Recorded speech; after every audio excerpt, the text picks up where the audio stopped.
If we're lucky, you've probably got about 1 month left to ever accumulate Bitcoin around these current prices. Maybe the next bear market lows will get you down around here. And this isn't just like, my opinion, man. No. A lot of data actually could back this up. And look, most Bitcoiners already have this persistent nagging feeling that they just have not stacked enough. And I know what you're thinking. Holy crap, you guys still have money left? Yeah, not me really. But anyway, somebody does. We all know. I bet you know, obviously. So I'm not trying to up the pressure here, right? I know a lot of us are already balls deep in the market, sometimes overextended, but we've got to be honest with ourselves about the window of opportunity in front of us and how that means, of course, not just for stacking, but for if you're just holding, what could come next, because that window is closing. When the window closes, the next phase comes. Once that window is gone, of course, it's gone for good. So in today's video, let's look at the reasons for why I think we've got maybe a month left to accumulate at the current prices before market supply shock really hits and we could say goodbye to ever for Bitcoin, well, around current prices, let's say. Let's start by looking at the Bitcoin Bollinger Bands on the weekly time frame. As you can see, Bitcoin's Bollinger Bands are extremely tight. They're very tight right now. Yes, even after the big sell-off, they're still super, super tight. The Bollinger Band width has barely budged. It was the end of the world. Bollinger Band width, like, whatever. Anyway, in fact, they've only been this tight 2 other times in Bitcoin's history. Once is in April 2016, and again in August of 2023. Tight Bollinger Bands tell us that Bitcoin is gearing up for a major move. So we know something big is around the corner. Now, turning to Bitcoin's price history after its previous halvings, and look, this isn't rocket science, okay? Because what happens for the price of an asset when the newly issued supply of said asset entering into the market is cut in half, but demand at a minimum remains constant or increases? Bitcoin ETFs, anybody? Number goes up. It's just logic, right? And of course, this is the entire basis of Plan B's stock to flow model. And speaking of stock to flow, look at the first 3 halvings. What Keller begins to print on this model when Bitcoin's price hits that point of no return? That's orange. That's right. So as you can see, that's the next Keller do on the model at present. But let's drill down a little bit more. Let's get into the details a bit. Bitcoin's first halving, November 28th, 2012. Price is $12. As you can see, it took just over 1 month for the supply shock to kick in. Bitcoin was a baby asset back then, so it's not surprising. July 19th, 2016, Bitcoin's second halving. Price was around $650. This time it took 5 months for the supply shock to really hit and for the market to start to be really impacted. Fast forward, May 22nd, 2020, Bitcoin's third halving. Bitcoin is trading at $9,200.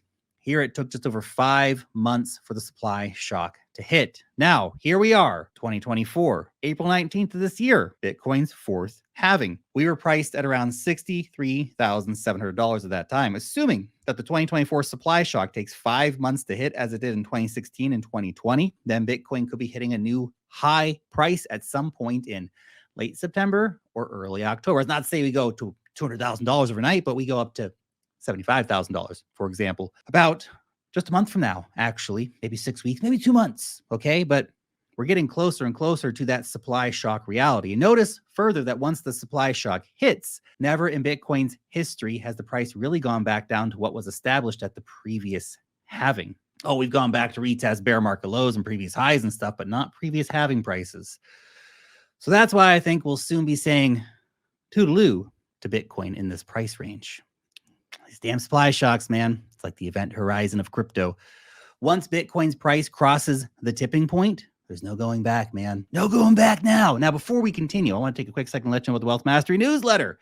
This is your weekly guide to the cryptocurrency markets. Look, our readers love it. I'm sure you will too. And here's why, because every week my team of researchers and I help you not just to stay ahead of the curve, but to save your time by finding you the latest and greatest insights on altcoins, meme coins, DeFi, airdrops, charts, and much, much more. You can join our 140,000 plus weekly readers for free. Yes, I said free. Link in the description or pinned comment over on X.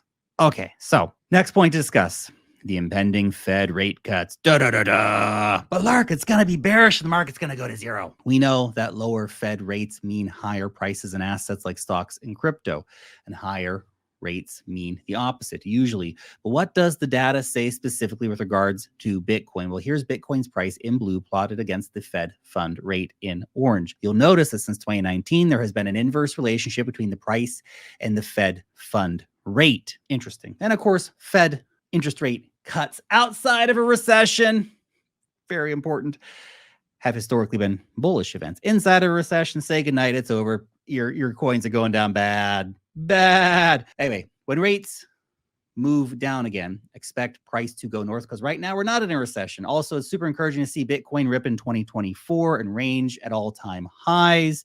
Pretty crazy place. Really think about the range we've been in face, of course, of historically high interest rates. This really is a testament to the ETF's $17 billion plus inflows, by the way. So once rates trend downwards again, buckle your seatbelts up, because Papa Bitcoin's going to go for a joyride. How long it lasts, nobody knows. Now, the beautiful thing here is that rate cuts should start in September, which aligns perfectly with the coming supply shock, Satoshi man. So these cuts will serve as a nitro boost. Let's talk politics. So currently, by the way, poly-market prediction markets, which are basically the go-to now for predicting the future, currently show a 94% chance the Fed will cut rates on September 18th. And if by chance it doesn't happen, there's a 95% chance for a November cut. And if it fails there, there's a 96% chance for a December cut. Basically, we're getting cuts, guys. So we pretty much know that at least one rate cut is happening this year. What's particularly is interesting is how deep the cuts might be, according to the prediction markets again. Now,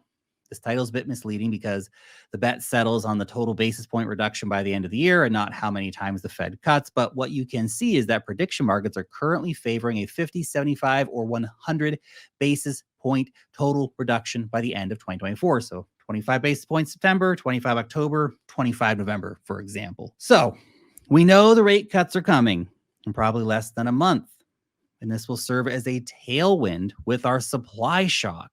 Perfect storm coming together, assuming we don't have some giant macro meltdown, World War III or some crap like that happen.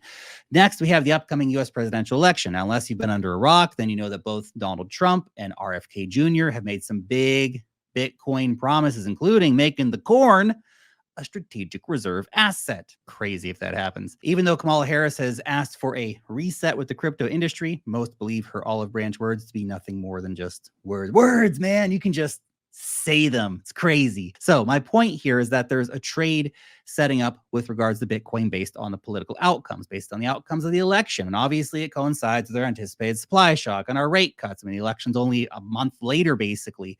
So the way I'm currently seeing it, a Trump or RFK victory, well, it's going to be Trump. RFK is probably joining the Trump ticket. At the time of recording this, we're not sure yet. We'll find out by the time you watch this. We'll figure it out. Anyway, that will serve as additional fuel for an even harder supply shock pump. Well, a Harris victory would neither help nor hurt Bitcoin's price action. It would just be a continuation of the same aggressive policies probably we've had for the last 4 years. Currently, Polymarket gives Trump a 52% chance of winning over Harris's 47%. So if you're a single issue Bitcoin voter, there's room for optimism here. And finally, there's massive geopolitical news that's happening. Russia, of course, one of the big stories on July 30th, the Russian parliament passed 2 crypto laws that will both take effect this year. The first legalizes crypto mining within the country starting November 1st. The second law lets Russian companies and institutions use crypto in cross-border payments and in international trade. That starts on September 1st. Now, obviously, what's Russia export to the world? Oil and gas, commodities, gold, wood, oats, right?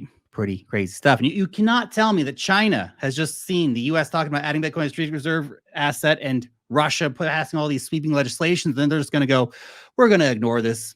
No. The rumors of China are coming back could at some point happen, right?